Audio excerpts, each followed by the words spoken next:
So after a very long time, you are seeing me here back. I apologize that I am not continuing the series, but due to some of the students' requests or some of the friends' requests, I am going to continue this very particular series. So today we are going to look at the particular topic as you can see it on your screen. So I don't want to waste any of the time. मैं समय बर्बाद नहीं करना चाहूँगा आप लोगों का और सीधे टॉपिक पे चलता हूँ. So आज का जो टॉपिक रहेगा जो हम लोग देखेंगे, लेट मी गेट दिस या दिस वर्किंग. सो आज का जो हमारा टॉपिक है, the nature of ancient Indian historical tradition. Okay, so we are going to look at this point. Okay, तो टेक्स्ट जैसे जैसे बोल रहे हैं हम लोग वैसे वैसे चलेंगे. Okay, so when you see this very paragraph, okay, this as it begin, as we have seen the literary sources for ancient and early medieval India include a large volume and a variety of text. Okay, so in the very beginning or in the very initial stage when I started this particular chapter, जब मैंने इस chapter की शुरुआत की थी तो वहां पे मैंने आपको डिफ्रेंशिएट किया था लिटरेरी सोर्सेज और आर्कोलॉजिकल सोर्सेज से. तो लिटरेरी सोर्सेज में what we get even oral informations, the informations which has been transmitted from one generation to another generation. Okay, that has been passed, okay, from one generation to another generation verbally. Okay, there is no written records. Okay, but we have came to know through our elders or our seniors, not the seniors, so we can say our means 4 generations father. Okay, forefather have been continuing to say those stories. Or the very good example what you can take here is the folk literature. Okay, or the folk tale. Okay, लोकगीत, लोक कथा.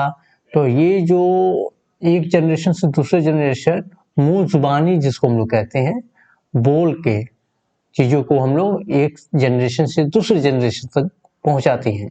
तो उन चीजों की मैं बात यहाँ कर रहा हूँ. तो लिटरेरी सोर्सेस में वो भी आएगा. ओके, आपको ये नहीं समझना है कि अगर वो ओरल है या वर्बल इंफॉर्मेशन ट्रांसमिट किया जा रहा है तो वो अलग है, नहीं, वो भी आएगा. Apart from that, literary sources में जो भी आपको इंस्क्रिप्शन से मिल रहा है, ऑल दो इंस्क्रिप्शंस वो आर्कोलॉजिकल आर्टिफैक्ट्स में भी जाएंगे, ठीक है, but the inscriptions which have the script, they have got lots of information over there. जैसे रॉक इंस्क्रिप्शंस हुआ, वहां पे आपको बहुत सारी इंफॉर्मेशन मिलने वाले हैं, ठीक है. जैसे किंगडम क्या था, कौन राजा था, कितने एरिया तक उनका टेरिटरी था, उस आपको इंस्क्रिप्शंस में क्या मैसेज दिए गए थे.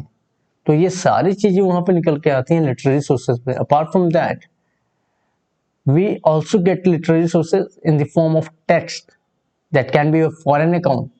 हो सकता है कुछ बाहर से यात्री लोग आए हों और यहाँ पे अपना विवरण लिखे हों. Although what they have written, they have seen in that particular area. हो सकता है वो पूरे भारत को ना घूमे हों, लेकिन जितनी चीजों को उन्होंने देखा, जितनी चीजों को उन्होंने एक्सपीरियंस किया, उन चीजों को उन्होंने लिखा.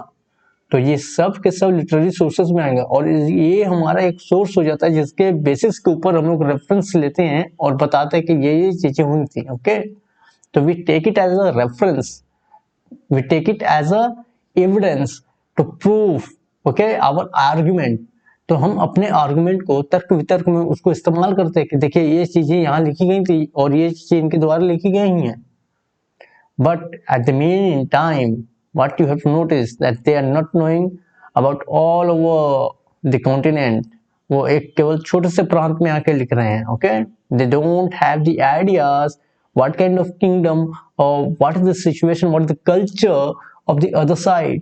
जैसे जो नॉर्थ में कल्चर है वो साउथ में कल्चर नहीं है. There might be some similarity, okay, there is no differences, okay, but there might be a huge difference. We get a huge difference there. We are well aware because we are residing here, we are natives, but they are the outsider. They don't have that clear picture, so they are seeing the things with a particular lens. वो चीजों को केवल एक ही नजरिए से देख रहे हैं. ओके, उनको लगता है कि अगर ये चीजें यहाँ पे ऐसी हैं तो वो भी चीजें वहां पे वैसे ही होंगी. ओके, तो ये आपको एक चीज देखना है, ठीक है। Now when you come there you can see there is a statement there. Is there any evidence, see, is there any evidence of an interest in preserving the memory of the past? So do we have any of the evidence which is showing that we were very much eager from the earlier days to store our informations? हम लोग काफी eager थे अपने इतिहास को लिखने के लिए। No, we don't find any such thing as we used to see in the Greek. Greek में बहुत सारे हिस्टोरियंस हुआ करते थे जो कि सारे इंसिडेंट्स को लिख रहे थे। जैसे एक आपको हरिस्ट्रेटो करके, if I am going correct, तो ऐसे करके एक हिस्टोरियन थे, वो लोग लिखा करते थे अपने साम्राज्य के और अपने किंगडम्स के बारे में, क्या स्टेप्स लिए जा रहे हैं, आसपास के वातावरण कैसे रहे तो उस समय के वो सारे विवरण वो लोग देते हैं। क्या इंडिया में भी ऐसी चीजें थी? No, it was not. Nobody was recording the history. अगर इंडिया में देखा जाए, जो सबसे पहले हिस्टोरियंस को जिसको कंसिडर किया है उनका नाम है Kalhan. Okay, let me write, is it working? या कलहान। ओके, जो क्या लिखते हैं, राज तरंगिणी लिखते हैं, जिसमें आपको कश्मीर डायनेस्टीज के बारे में बताया गया है पूरा शुरू से लेके वो 12th सेंचुरी तक में। ओके, ये 1148 में I think he started to write. In 1148 I think I taught you in this way. तो इनको 2 साल लगा था इसको केवल लिखने में, और इसके लिए बहुत सारे रेफरेंसेस लिए थे। Okay, so this is all.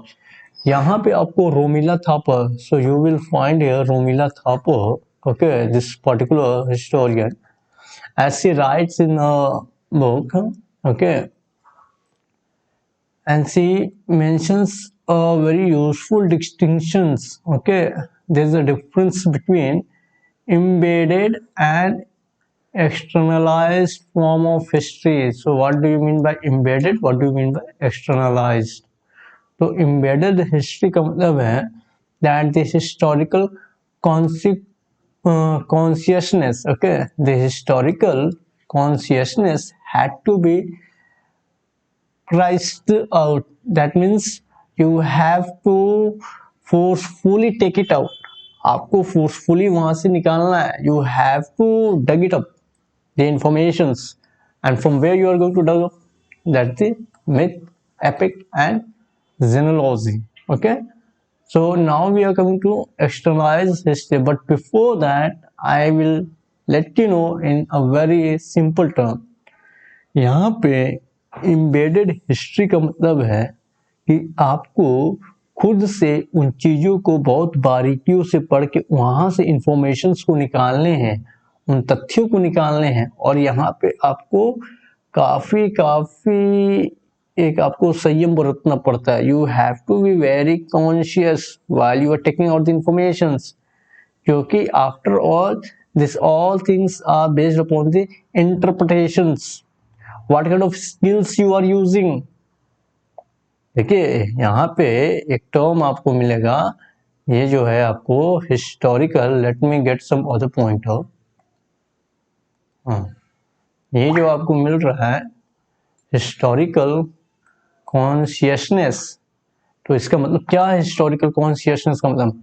Historical consciousness का मतलब ये है कि that students ability to understand the history from the different skill, you are using a different skills, the student is able to connect himself and take out the informations.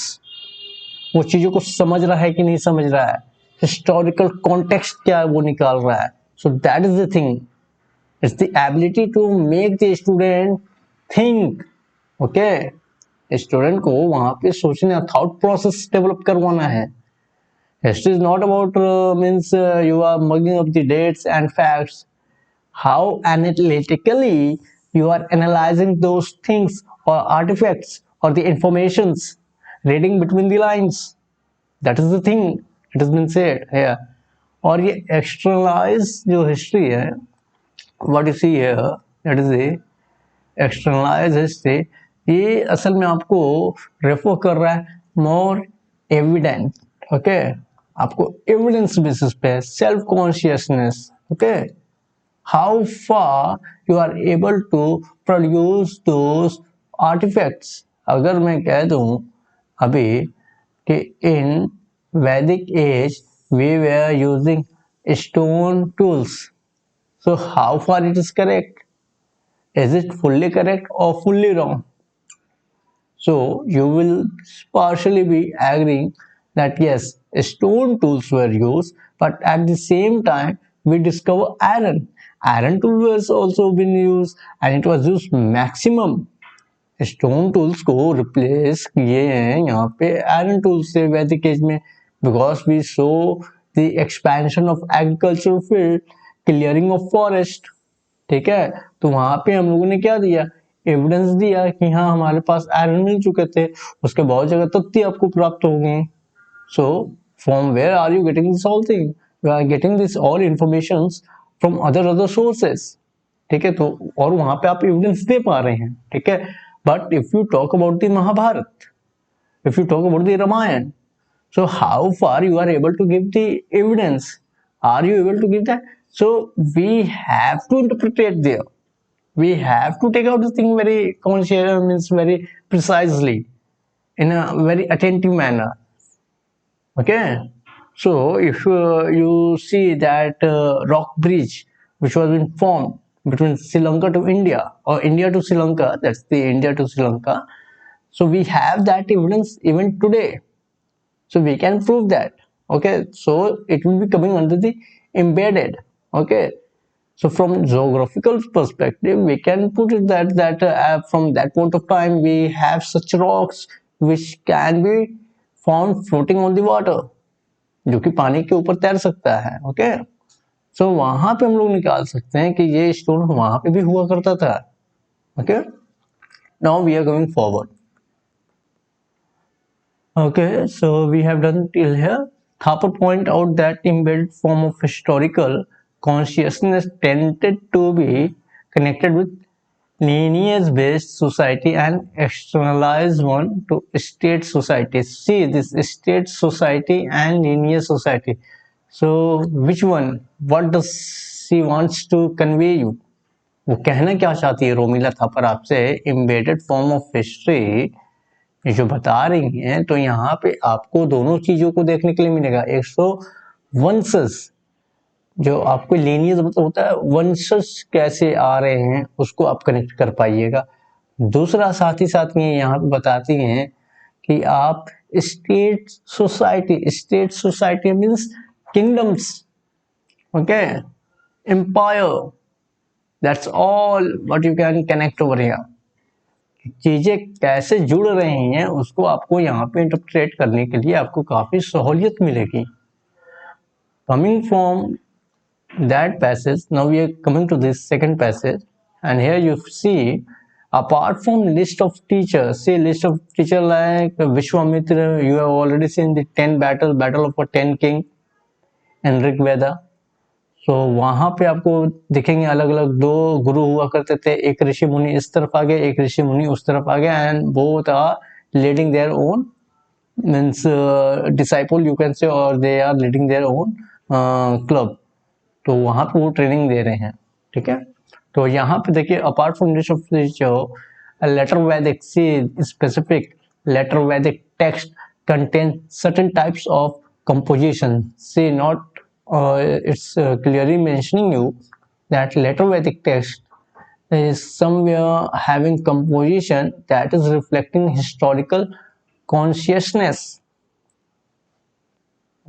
Okay, this include Dana Shruti, Gatha, Narsh, okay, let me see, Narashamish, अखन्य, okay. तो दाना श्रुतिस, गथा, गाथा, I think गाथा, and नरा शमशीश, okay, it's नरा शमशीश, okay. See the pronunciations can differ, okay, I don't know means what context they are means pronouncing, but it should be nara shamshish, okay, akhanya. So this दाना श्रुता actually means to praise the generosity, उदारतापूर्ण, उसकी आपको गुणगान गाने हैं कि आप बहुत उदार हैं.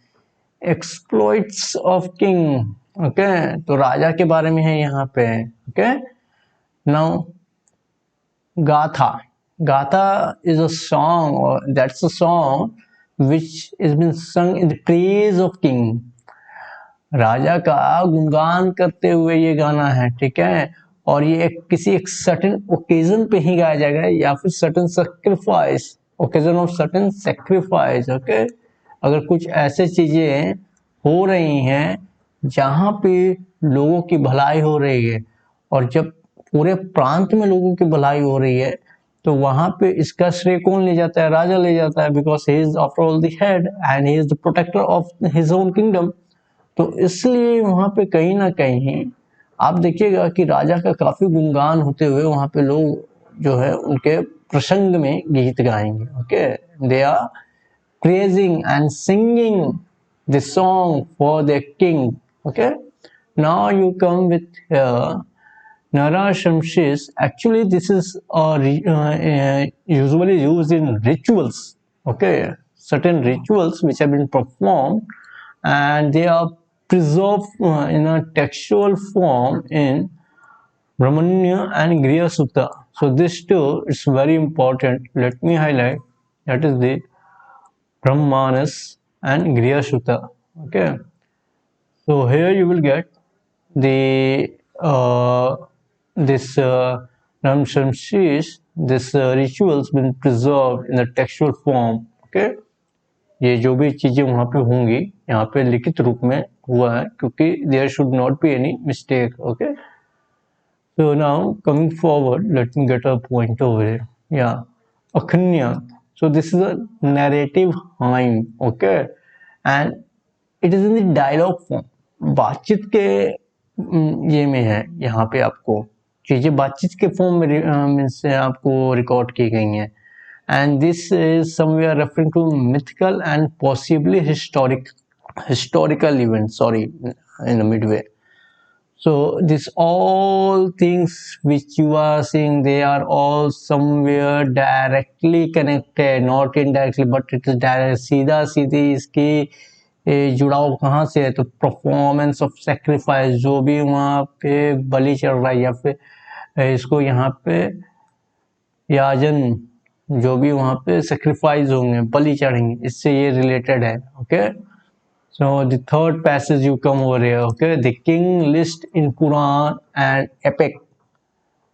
Okay, the king list in Puran and epic represent more substantial evidence of an ancient Indian historical tradition. As mentioned earlier, the epic are known as itihas. So what is known as itihas? So this is the epic which has been considered to be the itihas. That means a record. That means talking about the past. Okay, this all thing, and there you are going somewhere substantial evidence. Okay, we know that there is a contradictions somewhere, things are overlapping. If you go through various sources or various, say Puran, we have 18 Mahapuran, Vishnu Puran, Garuda Puran, Agni Puran. So we have almost 18 Mahapuran, and there are total 108. If I'm not I'm subject to correction over, but 108 Purans are there that has been divided into Mahapuran and the Puran, or the lesser Puran. I am subject to correction here. You may check it out. But this is very, I'm pretty sure that there is 18 Mahapuran. Okay, 18 Mahapuran. Okay, so we were here and supposed to record the things that happen actually. Okay, the things which are happening, what kind of things are happening? That's the battle or the land records which you see, the land donations. जो जमीन वो लोग दान कर रहे हैं ब्राह्मण को या फिर बौद्ध भिक्षुओं को, तो जो भी चीजें वो लोग किए वो सारी चीजें रिकॉर्ड्स हो रही थी. उनका लीनियस कैसे आ रहा है, वंशज कैसे चले आ रहे हैं, किसके बाद कौन राजा बन रहा है, ये सारी चीजें हम लोग को वहां पे देखने को मिलते हैं. Okay, so now we are moving ahead and will see, sorry, Sutta and Magadha. Actually, they are the bard. Bard means the court poets. Okay, so they are actually playing an important role in maintaining this historical tradition. Means, what do you mean by they are maintaining this historical? Means they are somewhere trying to keep this as a record in the poem, okay, or in the praise. So when poets are praising their lords, they show somewhere that king has something done, okay. And for those moments, the poet are writing, they are praising, they are means you can say that's a very flattering one to say, but they means doing so that they could get a good rewards, a good positions, so that they can earn a good livelihood and dominance in the court. So if king is doing something, then they are means exaggerating the things. चीजों को वो बहुत बड़ा चढ़ा के लिख रहे हैं. हो सकता है राजा आराम से किसी एक को मार के वहां पे कब्जा कर लिया, लेकिन उसको इतनी वीरता पूर्वक वो व्याख्या करेंगे कि आपको लगेगा कि वाकई में इतना सब कुछ किया. हो सकता है वैसे चीजें ना हो, तो ये इसलिए कर रहे हैं ताकि उनको कुछ अच्छे चीजें मिले, अच्छा तोहफा मिले, अच्छा औहदा मिले, अच्छा मंत्रिमंडल मिल जाए उनको. तो इन सब चीजों के लिए वो कर रहे हैं. Okay, so this should be in your mind. Okay, now we are coming to the Tamil side, that is the ancient Tamil. So the poet and the bard of the ancient Tamil and utilize their royal patronage can also be seen as a creator and transmitter of historical tradition. So they are the creator, as I have already mentioned you that they are the one who are writing. वो लोग चीजों को लिख रहे हैं, राजा खुद नहीं लिख रहा है, राजा चीजों को लिखवाता था, ठीक है, अपने लिए. तो हु इज द क्रिएटर है? The poets, the bard, they are the creator. क्योंकि चीजें वो लिख रहे हैं, एग्जैजरेट वो कर रहे हैं, तो they are the creator and they are the transmitter. Why they are the transmitter? Because it's they who will be transferring this to other generation. उनके लिखे हुए चीज आगे पढ़ी जाएंगे, तो ये लोग ट्रांसमीटर का भी काम कर रहे हैं. Okay, they are the transmitter. Okay, now you come to the Buddhist texts such as Dipavansha, Mahavansha, which offer mythico-historical account. That means somewhere things are mythical and historical too. So if you see the how Buddhism traveled to Sri Lanka, Buddhism आखिरकार भारत से निकलकर श्रीलंका तक कैसे गया, ये सब चीज का वर्णन यहाँ पे दिया गया है. तो कुछ चीज यहाँ पे मिथिकल है, विश्वास किए भी जा सकते हैं, नहीं भी किए. अगर कोई कह रहा है कि चीजें यहाँ से उड़ के गई हैं उड़न खटोले से, तो कहीं ना कहीं हमें डाउट होगा कि क्या उतना विकसित था वो चीजें. So that is the thing. So somewhere you can say things are to be read or to be precise in a very means conscious way. You have to be very attentive. आप जब पढ़ रहे हैं चीज़ों को, sources को पढ़ रहे हैं, तो आपको काफ़ी ये रहना पड़ेगा. तो I think I have done almost. So यहाँ से आपको फॉरेन अकाउंट का है कि आपको प्रेज व्रेज होने, तो ये तो मैंने बता दिया है. जैसे अर्थशास्त्र, ये तो कौटिल्य के द्वारा लिखा गया, that's Chanakya. That is also debatable. Okay, अगर आप अच्छे से पढ़िएगा, जो अर्थशास्त्र हम लोग कंसिडर करते हैं कि ये चाणक्य के द्वारा लिखा गया है या कौटिल्य के द्वारा लिखा गया है, या और इसे विद्रोही गुरु, उनको विद्रोही गुरु भी कहा गया था चाणक्य को. Chanakya, Kautilya, and one more name was Vidrohi Guru. If some other name are there, then you may write it in the comment box. So Chinese pilgrim, that's always a foreign account. In the very beginning I mentioned it. Then he is also a foreigner who is writing तारीख हिंद. यहाँ पे काफ़ी ये punishment के बारे में बताया है कि कैसे कैसा पनिशमेंट है, और ये संस्कृत सीखे थे. He learned Sanskrit. ओके, एक ब्राह्मण को पकड़ के ये संस्कृत सीखे थे. refers to while there is an evidence of different kind of historical tradition in ancient and early medieval India. I think I have done this all. Intellectual of every ages and society select the aspect of past they consider important. Yeah, see.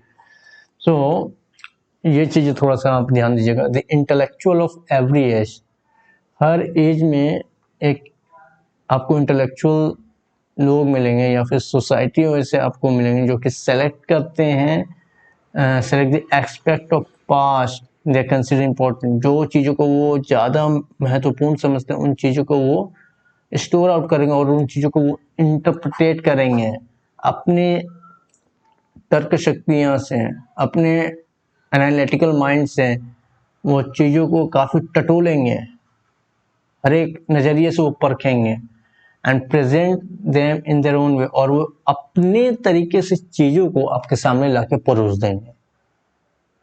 ठीक है, तो हो सकता है आज ये pen लिखने के काम आ रहा है, वो लोग कह रहे नहीं ये पेन क्या था, पनिशमेंट के काम में आता था कि इसको नोज में पेनिट्रेट किया जाता था और लोगों को क्या किया जाता, पनिश किया जाता था। This might be different interpretations.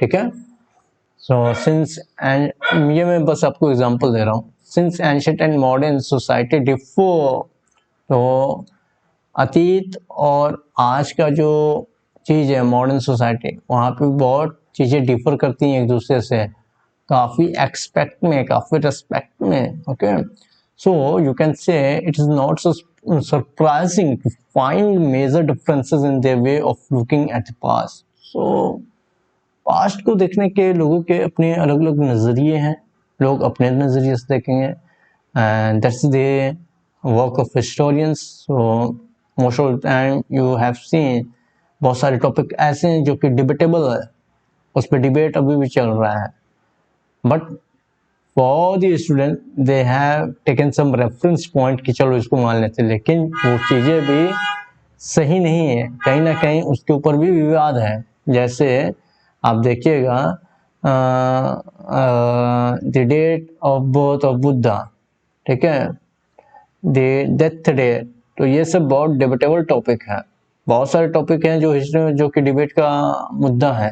Okay, so this is what he is saying, she is saying in her own book. Upendra Singh की ये बुक हम लोग पढ़ रहे हैं। तो मॉडर्न हिस्टोरियन, हाँ, लेकिन एक चीज़ है कि मॉडर्न हिस्टोरियंस जो हैं वो आसानी से चीज़ों को डिफ्रेंशिएट कर लेते हैं कि क्या मिथ है और क्या हिस्ट्री से रिलेटेड है। लेकिन जो एंशियंट है, एंशियंट टेक्स्ट में आप नहीं कर पाइएगा डिफ्रेंशिएट कि क्या मिथ है क्या हिस्ट्री, क्योंकि वहाँ पे इस लहजे से लिखा हुआ है चीज़ों को कि आपको वहाँ पे बहुत मेहनत करनी पड़ती है चीज़ों को समझने के लिए। पहले जब तक आप चीज़ें समझते हैं फिर आपको एक बार और देखना पड़ता है, तब जाके आप वहाँ से बहुत छान के चीज़ों को निकालते हैं। यू फिल्टर इट आउट, आप उस चीज़ को फिल्टर आउट करते हैं। ठीक है, so this was all the things which you have to read in this very particular passage. और उतना ज़्यादा कुछ है नहीं। History in our time is an academic discipline based on research, तो ये तो बात काफ़ी सही है कि ये तो बहुत ही वास्ट डिसिप्लिन है और इस पे बहुत सारे टॉपिक्स ऐसे हैं जिसके ऊपर आप रिसर्च आराम से कर सकते हैं। And it's linked to modern institutions such as universities and research institute. Already said to you, the way in which the past was understood and represented in an ancient text are very different from the method, techniques and goal of historical research today. आज के दौर में वो चीज़ें इसलिए बदल गई हैं क्योंकि अब हमारे पास बहुत सारे तकनीक आ गए। We have CT scan, we have X-ray, we have different means equipment जिसके थ्रू हम लोग पता लगा सकते हैं चीज़ें कैसी थी क्या नहीं थी। तो the advancement of technology, technology इतना एडवांस कर गया है कि आप रेडियो कार्बन डेटिंग से पता लगा दीजिएगा कि ये चीज़ें कितनी पुरानी है, क्या हो सकता होगा। क्लाइमेटोलॉजी पे आप आ सकते हैं, क्या क्लाइमेट हुआ होगा, कैसे चीज़ें विनाश की ओर गई होंगी, क्या क्या पर्सपेक्टिव रहा होगा उन दिनों में। So this all things are very differ today, क्योंकि हमारे पास अच्छे से अच्छे इक्विपमेंट्स आ गए हैं जिसके कारण हम लोग चीज़ों को बहुत ही बारीकी से जांच पड़ताल कर सकते हैं। Okay, so this was the thing what I mean to do it. So next video I cannot promise you when I will be free to make it out, but I will try my best, because whenever I am taking a class I am going in a very detailed way, in a very precise manner, so that nothing has been left out. वो चीज़ों को मैंने बहुत देखा है कि चीज़ें ठीक तरीके से जाएँ। So I would like to end up my class here. Thank you so much. Let me wind it up.